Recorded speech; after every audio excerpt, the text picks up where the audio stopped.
Hoje o nosso primeiro entrevistado nesse podcast vai ser o Padre Claudinei. Não poderíamos deixar de começar, né, esse QuiteraCast, entrevistando o nosso pároco. Então, se apresenta aí, Padre Claudinei, para o pessoal. Olá, Diego. Uma alegria poder estar participando desse primeiro podcast da nossa paróquia, o Quitéria Cast, e ser o primeiro entrevistado. Para mim é um orgulho, um motivo de muita alegria poder estar aqui.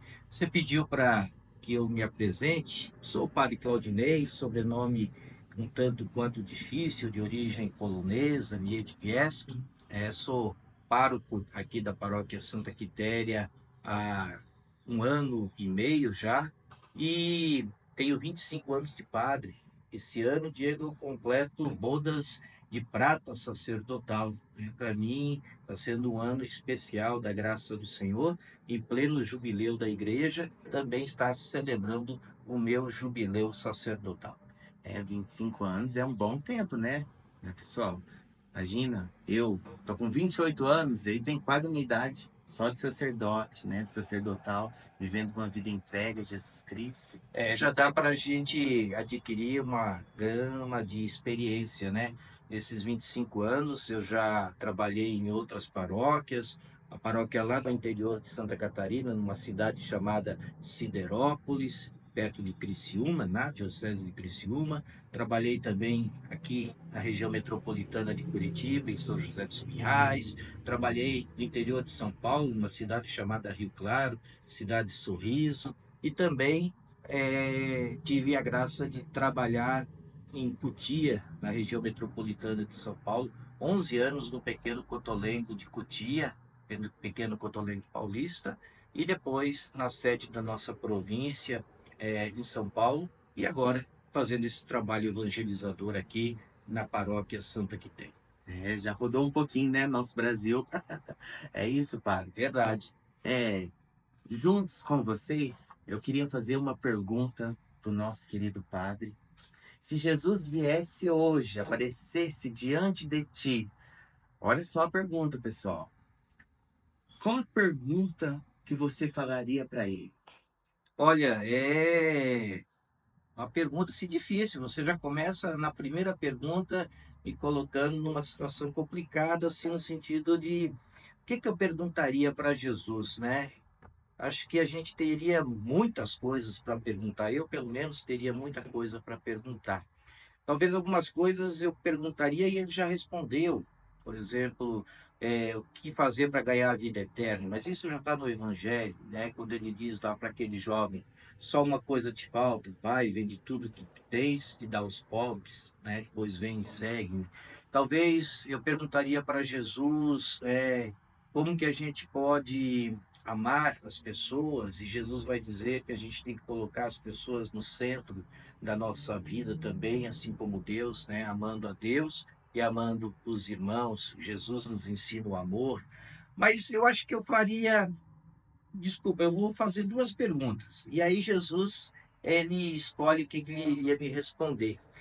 A primeira pergunta que eu faria é assim uma curiosidade que eu sempre tive desde pequenininho, Diego, saber assim como é que foi lá na casa de Nazaré, José, Maria, Jesus. Os evangelhos não nos falam, né? Depois dos 12 anos, quando Jesus se perde lá no templo e é encontrado por Maria e por José junto aos doutores da lei.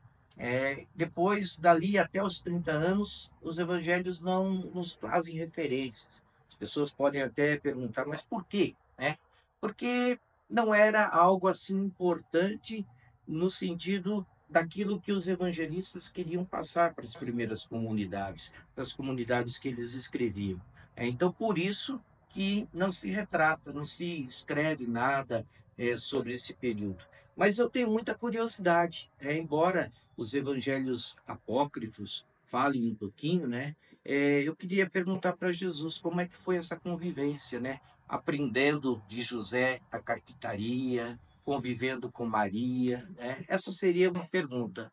E a outra pergunta que eu faria era lá no Evangelho de João, no capítulo 20, no versículo 30 a 31, João diz assim que Jesus realizou muitos milagres. que não estão escritos no livro, né, no livro, do Evangelho de João. E os que foram escritos para que a gente acredite que Jesus é o Salvador, é o Messias. Então eu perguntaria para Jesus que ele contasse, né, alguns dos outros milagres que a gente não encontra nos evangelhos. Eu faria essas duas perguntas. Você me perguntou uma, mas eu faria duas. Muito profundo. Realmente, padre, é uma pergunta que mexe com todos nós, né? Imagina, você faz todo um levantamento daquilo que que aconteceu, né, na casa de Jesus, junto com José e Maria, e também essa profundeza, né, essa grandeza dessa outra pergunta que o senhor faz. Nossa, isso é encantador, né? O padre já começa já com tudo, né? Mas vamos mais um pouquinho, padre, adiante? Vamos lá. É isso aí, o povo está esperando, né? Que nós possamos juntos conhecer um pouquinho mais, né? Da seriedade, dessa grandeza que tem esse coraçãozão do padre, né? Então, a segunda pergunta, padre: qual é a sua música católica mais favorita? Olha, aqui também eu gosto de muitas músicas. Eu gosto muito do Padre Zezinho, né? Também gosto dos cantores atuais que nós temos, né? Mas a música assim que me chama muito a atenção, porque é a música da minha infância e que me faz lembrar muito a minha saída de casa lá de Florianópolis, quando eu entrei no seminário. Florianópolis é uma cidade belíssima, né? Na praia, no litoral, com tantas praias maravilhosas. E aí, uma música que fala muito ao meu coração é Tu Te Abeirastes na Praia, né? Eu acho aquela canção muito linda, né?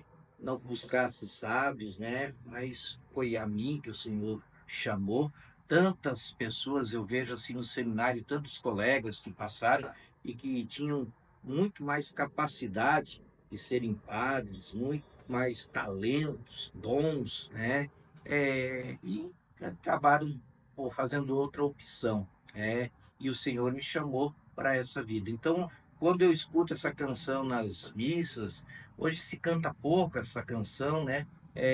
Eu fico assim bem emocionado. Me lembra muito a minha saída de Florianópolis, o dia que eu embarquei no ônibus e que eu parti rumo ao seminário de Quatro Barras. Fazer memória, né? Encantador. Sim, e é importante a gente fazer memória, né? Memória não é só a gente trazer na cabeça aquele fato do passado, mas usando um pouco o conceito judaico de memória, memória é atualizar aquilo, né? Quando a gente se refere à Eucaristia, cada Santa Missa é a memória, de todo o sofrimento de Jesus no Calvário, a sua morte e ressurreição.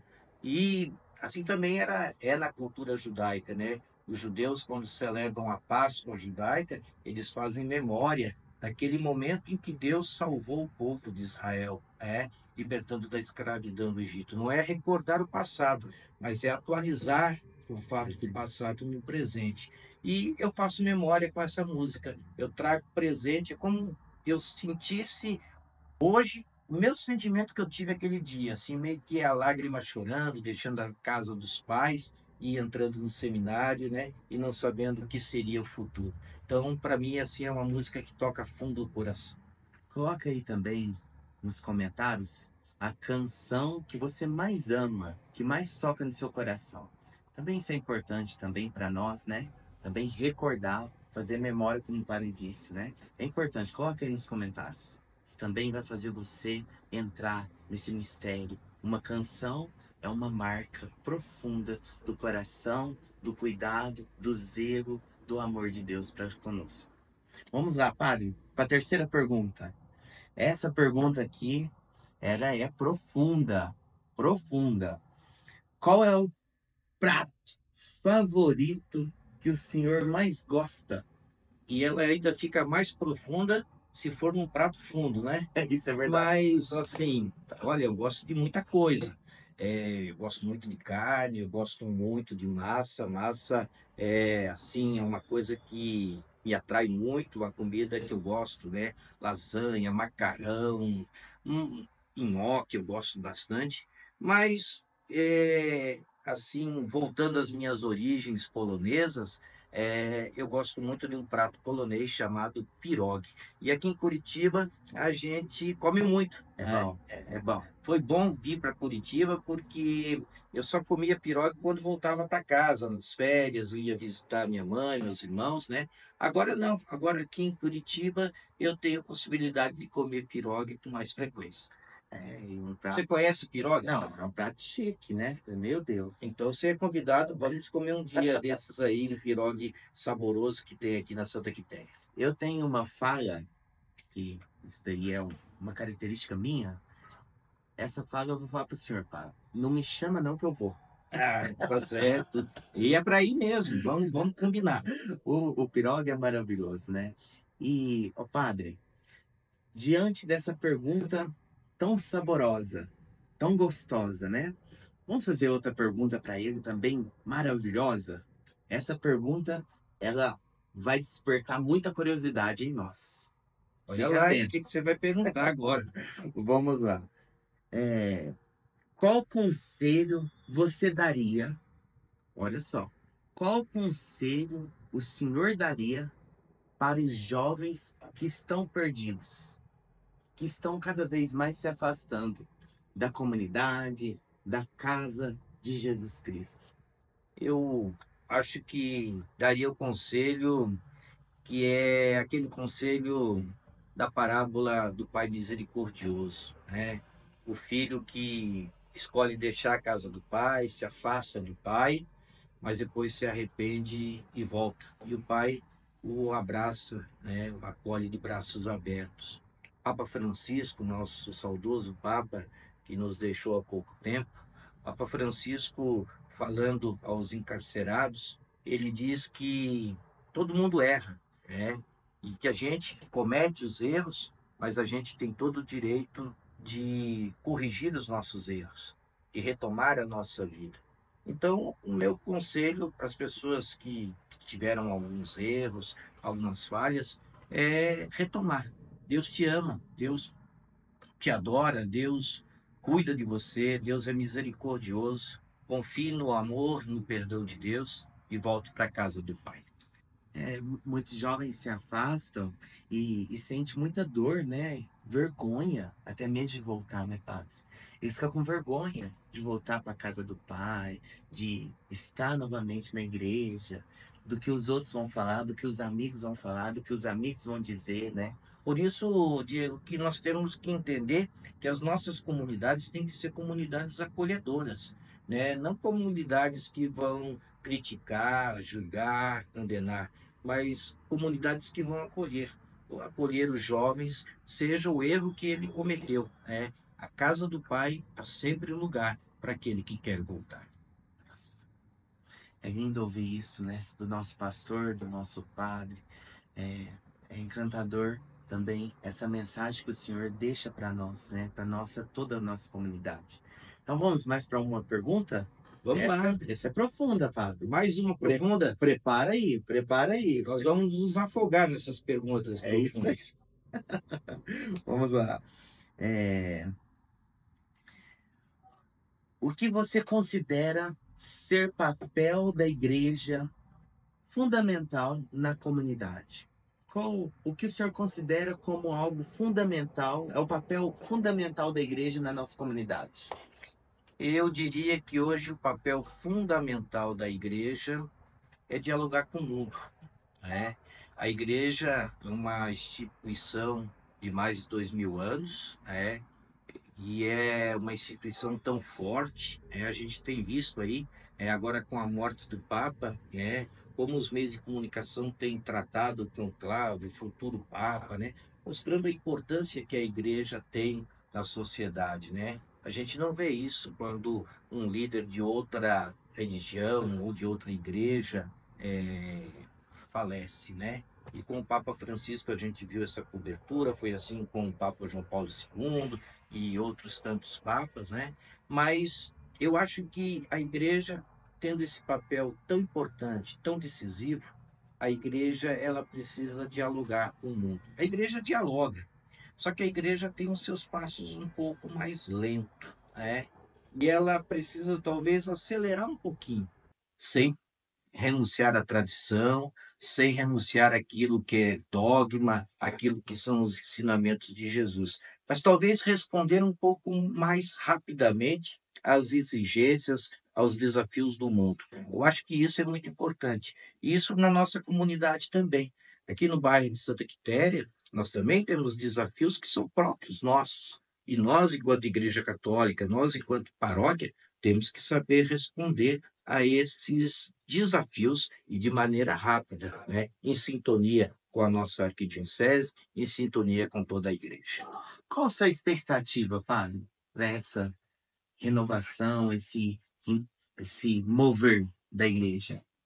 Olha, a minha expectativa é que agora, falando do próximo Papa, acho que é nesse sentido que você está me perguntando também, né? Também. Que a gente possa ter um movimento da igreja, você usou a palavra mover, então, esse movimento de continuação, né? Acho que o Papa Francisco, ele trouxe uma abertura tão grande, né? Um vento bom que arejou a igreja, falando de acolhida, que nós falamos há pouco tempo atrás, a gente vê o Papa que soube acolher aqueles que estavam afastados da igreja. O Papa que usou uma expressão tão bonita, né? Quando perguntaram sobre os gays, e o Papa vai dizer assim: quem sou eu para julgar, né? Isso é uma palavra fundamental de um Papa, de um líder religioso, né? Quando a gente vê um Papa que se preocupa com tantos dramas sociais, como os imigrantes, como os que são expulsos das suas terras, dos seus países e têm que ir para outros países. Enfim, eu espero uma igreja que dê continuidade a isso, seja na figura do próximo Papa, que saiba dialogar, como eu falei já, né, com o mundo e dar continuidade à abertura da igreja, sem esquecer que nós temos uma tradição, que nós temos dogmas e que nós temos que manter sempre aquilo que é ensinamento de Jesus. Mas eu espero uma igreja moderna, usando a expressão de São Luís Orione, quando ele falava da congregação, né, eu acho que a gente pode aplicar na igreja como um todo, uma igreja que seja moderna nos seus métodos e nos seus homens. Muito bem. Eu quero fazer uma pergunta agora, padre, que ela sai um pouco do roteiro, mas é algo assim que todo mundo com certeza está esperando essa pergunta. O senhor tem um animalzinho, o Chicão. O Chico é famoso, conhecido. E por que o senhor gosta tanto de animais, padre? Olha, Diego, eu gosto, sempre gostei de animais, né? Desde pequeno eu tive cachorro. Eu lembro que na minha infância eu tive o Bambi, tive o Totó. Depois, já como padre lá em Santa Catarina, eu tive o Boris. Depois, lá no Pequeno Porto Alegre, São Paulo, eu tive a Shakira, o Fred, né? E atualmente eu tenho o Chico, que é um bulldog francês que me acompanha. Estamos juntos desde lá de São Paulo, viemos agora aqui para o Paraná juntos, né? E é um cachorrinho que é meu grande companheiro, né? Como na casa paroquial eu moro sozinho, moro só eu e o Chico, então ele é meu companheiro, eu converso com ele, eu desabafo com ele, ele me escuta, e é isso que eu preciso, alguém que me escute, né? E com o seu jeito, né, o jeito do animalzinho, embora o animal não fale a nossa linguagem, né, mas ele comunica para mim muita coisa boa, amor, tranquilidade, embora ele seja agitado, né, carinho. E é tão bom você chegar numa missa, depois de uma missa ou de uma viagem de 2, 3 dias que você está fora de casa e ter aquele cachorrinho pulando, fazendo festa para te receber, aquela companhia onde você está vendo uma televisão, ele vem e deita ao teu lado. Então, eu sempre gostei de animais. E o Chicão, ele é especial. O Chicão é conhecido pela paróquia, faz alguns vídeos promocionais para nós aqui, famosíssimo. Quem não conheceu o Chicão, venha na Paróquia Santa Quitéria. As próximas celebrações ele vai estar comigo também aí pela igreja. É isso aí, padre. Mas por que Chicão? Chicão, por dois motivos. Chicão, né, vem de Francisco. Vocês sabem que eu sou um devoto de São Francisco de Assis. Sempre gostei da figura, né, de São Francisco de Assis. Tenho até uma coleção de imagens, tenho mais de 50 imagens de São Francisco. Um dia desses vou te mostrar para você conhecer a minha coleção. Então, primeiro, homenageando São Francisco de Assis. E segundo, uma homenagem ao Papa Francisco, né? Então, assim, duas pessoas, né, São Francisco e o Papa Francisco, que eu admiro, e coloquei o nome num animalzinho que eu amo tanto. Olha só, interessante, né, povo? Pessoal, chegando já no finalzinho desse podcast, padre, eu quero te perguntar, o que a fé mais te ensinou, a lição que ela deixou na sua vida durante esses anos, que mais contagia o seu coração? Olha, falando de fé, eu queria lembrar uma coisa importante. Nós, orionitas, Diego, somos filhos da divina providência e somos e devemos ser homens de fé, né? E o que me ensina muito é essa confiança em Deus. São Luís Orione, nas suas histórias, da vida, ele tem uma confiança plena na divina providência, na ação de Deus. Era um homem de profunda fé.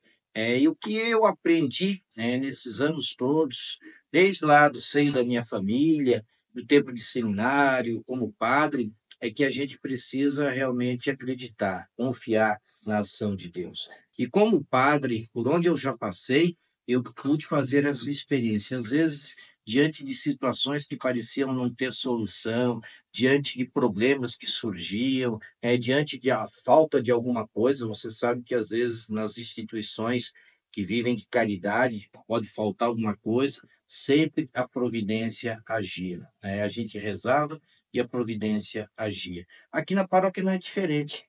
Nós passamos agora por uma reforma, na igreja, pela parte interna da igreja, agora terminando a reforma externa, e às vezes tendo muita dificuldade, né? Vocês podem acompanhar aqui a reforma que a gente fez, pintamos a igreja, não tínhamos todos os recursos financeiros e não faltou ajuda, né?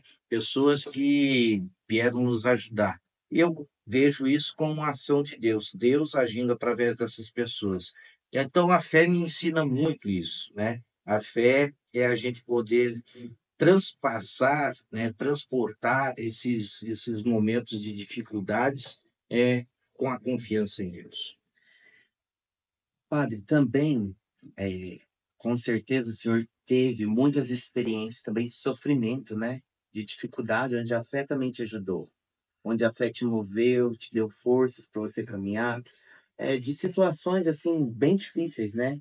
Então, assim, para as pessoas que estão nos acompanhando, que estão nos assistindo, diga para eles também assim uma palavra que eles possam entender também essa confiança, que a fé também vai ajudar eles nessa situação, nessa realidade que eles estão vivendo. Eu não sei, aqueles que estão nos acompanhando, meu irmão, minha irmã que nos acompanham, o que você tem passado na sua vida. Mas se você está passando por alguma dificuldade, por algum obstáculo, é importante você saber que Deus te dá força. Aquele pensamento que diz que Deus nunca permite que a gente tenha a cruz maior do que as nossas forças podem carregar, é bem verdadeiro, né? Deus, ele coloca sirineus na nossa vida para nos ajudar a carregar as nossas cruzes. Deus nos dá força para a gente poder suportar o peso da cruz e Deus não nos abandona, caminha conosco. Então eu diria para você confiar na presença de Deus, na força de Deus e na força daquelas pessoas que Deus coloca ao seu lado para te auxiliar. Confie, meu irmão. Deus vai te salvar dessa tua situação. Muito bem, muito obrigado, Padre, pelo seu carinho, pela sua atenção, por partilhar um pouquinho do seu sagrado conosco, né? abrir o seu coração nessas perguntas tão simples. Nós estamos aprendendo, né, esse podcast, estamos engateando, dando os primeiros passos. Mas fizemos com muito amor, muito carinho, muita dedicação e empenho. Cada vez mais queremos melhorar, né? E eu fico feliz pelo convite, né? Poder participar desse primeiro programa, que seja o primeiro de muitos, né? Que possam passar aqui por esse microfone também, tantos outros líderes de pastoral, agentes de pastoral, de movimentos da nossa paróquia, para que a gente possa mostrar um pouquinho do nosso trabalho evangelizador aqui na paróquia de Santa Quitéria e mostrar um pouquinho do trabalho de cada uma das pastorais e movimentos que nós temos aqui. Fique com Deus, meu irmão. É isso. E ó, não deixe de seguir a gente. Segue aí, curte, compartilha, esteja junto conosco nos próximos podcasts, beleza? Deus abençoe. Muito obrigado pelo carinho, por fazer parte junto conosco nesse momento tão rico de tanto aprendizado, conhecimento que o Padre nos trouxe. Padre, eu queria te pedir, já aproveitando a sua bondade, de nos dar a sua bênção. Também para nós que estamos começando esse trabalho, mas também para todos que estão nos acompanhando. Então, a bênção de Deus Todo-Poderoso, cheio de amor e de bondade, pela intercessão de Santa Quitéria, para todos aqueles que nos acompanham, para todos aqueles que fazem acontecer esse nosso podcast. A bênção de Deus Todo-Poderoso, Pai, Filho e o Espírito Santo. Amém. Obrigado, pessoal. Um grande abraço e até logo no próximo podcast.